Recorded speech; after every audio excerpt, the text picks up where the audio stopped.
And what he wants you to know about him is that he is the co-author of Judyth Vary Baker's new book, Kennedy and Oswald, The Big Picture.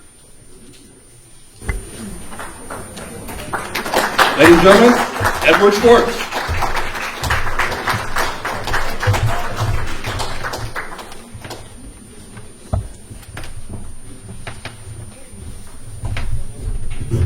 Hello, everybody. Okay. I had a approximately five-year telephone conversation relationship with Donald Deneselya. And the way I met him through the conversation was through Paul Kunstler's ad. When I read the ad in the New York Times in 2007, 2 days later, Donald Deneselya visited Paul Kunstler on August 2nd of 2007. And I asked Paul if he would give me Donald's phone number to get in touch with him. And he did. So that's how I developed this telephone conversation over a 5-year period. And Donald was going to visit me, but he fell down the steps of the Amtrak in Baltimore on his way to New York. He never made it to my house to visit me. But we continued. Then he recovered in the hospital, and then he was able to go back home, and we continued our 5-year conversation. So what I'm bringing to you today is I'm representing what Donald Deneselya told me over those 5 years. One of the most important things that he told me, the primary, is that he wants everybody to know that Don's Cuban exile friend, Roman Pinheiro Galban, he was a Bay of Pigs invasion survivor, saved President Kennedy's life at the Orange Bowl in Florida in late December 1962. He convinced Manuel Artime, the leader of the invasion force, against killing the president there that day. Galban was a very strong, large man who could fire 2 machine guns simultaneously. And Don was the best man at Galban's wedding.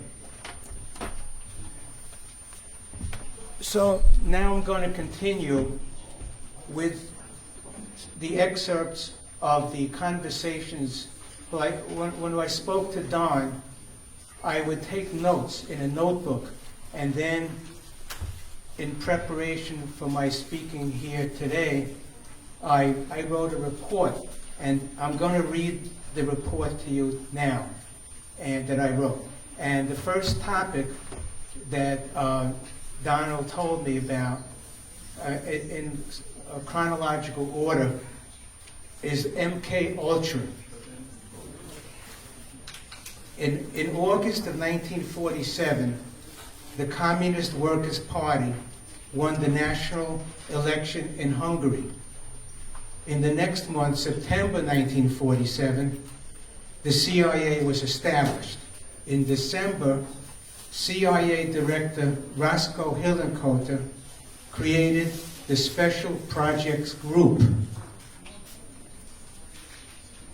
to authorize CIA covert operations, and the invisible shadow government began. Donald Deneselya told me that the CIA named this super secret covert action division the Domestic Operations Base, DOB.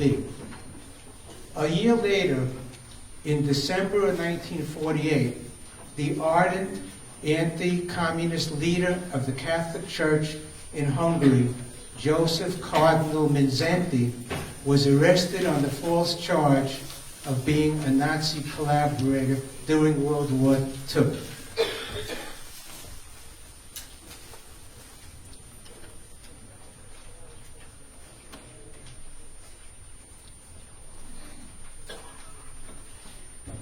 The Russians tortured Cardinal Mindszenty both physically and psychologically. And on February 3rd, 1949, he appeared on TV in a drug condition and robotically confessed to the crime. The CIA was left to wonder what had the Russians done to the Cardinal to get his false confession.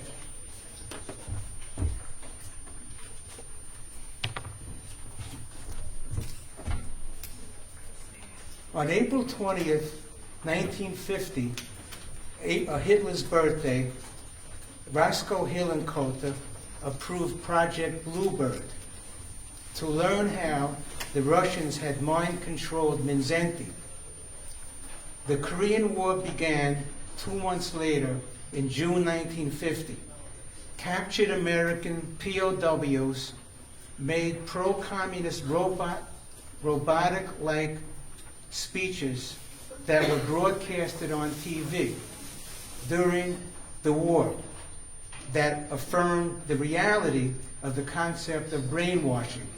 Now, I happened to be watching the TV in both 1949, when Cardinal Mindszenty was on TV, and also in the early 50s, after the Korean War started. I was very young.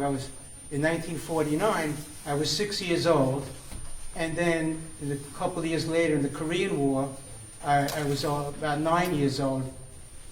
But yet, I saw it on TV, and I remember it to this day.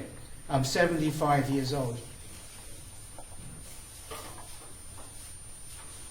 So apparently, the communists had developed mind-controlling techniques that included drugs and hypnosis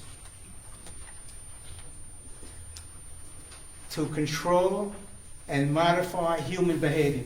And in addition to that, they used beatings. I understand or heard somewhere that Cardinal Mindszenty was beaten with a rubber hose.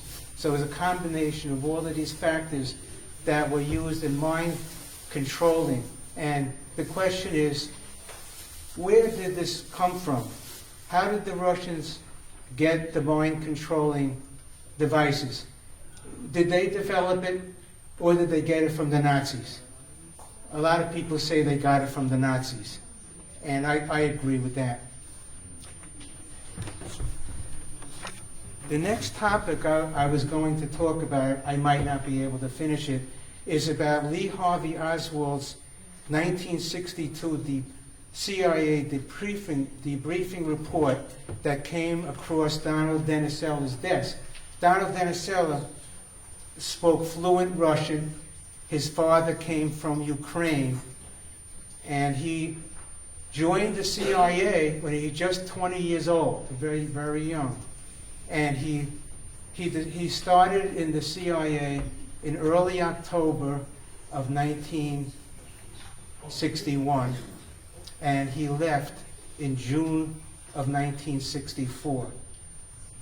So all these debriefing reports dealing with Russia came across Donald's desk, and he would review the reports, and he would criticize them.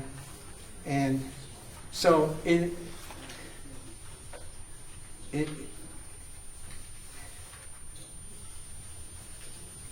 so he was the Russian translator. All Russia-related intelligence reports came to his desk for his review and evaluation. In 1963, Don was promoted to the position of counterintelligence officer, and thereby became a member of James Jesus Angleton's unit. In the summer of 1962, 2 CIA debriefing reports, OO, that means OO is open report, came across Donald's desk for review. And the first report had Robert Edward Webster he was redefecting back to the United States. And it was an open report because his name was on it. But then the second report came across and no name was on the report. That was Oswald's debriefing report. And even though it was an OO report, which means open report, his name should have been on the report, but it wasn't. And so the question is, why was Oswald's name not on his debriefing report? And I have a lot more to say about that, because obviously he was being used as an agent to take the blame. It was being set up even way back then in 1962. That is an indication that he was to play the role of the patsy for the Kennedy assassination, which proved to be true. Okay, thanks. Ladies and gentlemen, Edward Schwartz.